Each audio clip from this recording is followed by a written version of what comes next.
To stick with my T20 analogy, the importance of good defense, the importance of a good posture, the importance of a good position that you can get into, picking the ball early, picking the line in length, all of that will still stay. Definitely. But if you look at modern T20 batters, they're wired differently, right? So they think attack first, whereas a test cricketer thinks defense first, right? And that's the difference. That's the analogy that I'm using to say, if you look at a traditional coder, they think breaking the problem down. They think, they might approach it a different way versus somebody who's a vibe coder who knows the basics of coding. And we're not sort of trivializing the importance of knowing the basics of it. But at the same time, they look at, what are the possible issues? What is the speed factor? How can I iterate faster? How can I build a basic MVP or minimum lovable product, as they call it these days, and then iterate on it using my vibe coding skills, right? So it's a very different skill set. It's still, the importance of the basics are not lost, but it's a very different skill set, right? It definitely is. Again, that's what the balance comes into play, right? So it's always, and in all my years of working with different AI stacks, right? Experimentation were always a bit easier. Like, so you could quickly take a small data, do something on it, or quickly build a prototype where you can showcase that, this is how AI would look like or it will solve the problem.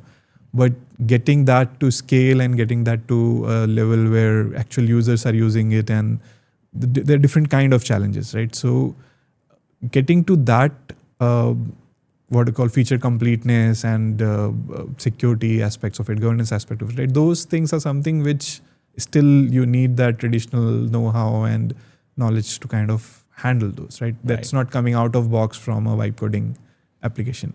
And some of it is, and people are kind of getting better and better as we go along. But it'll take some time to kind of get to a point where you can actually, let's say, deploy a banking app which is vibe coded. It's just not possible today, right? Fair enough. And that's where you need products which can kind of bridge those gaps between quick coding and having the systems in place which kind of stop proliferation of all these security issues coming into your code and things like that. So that's where I think the balance is, right?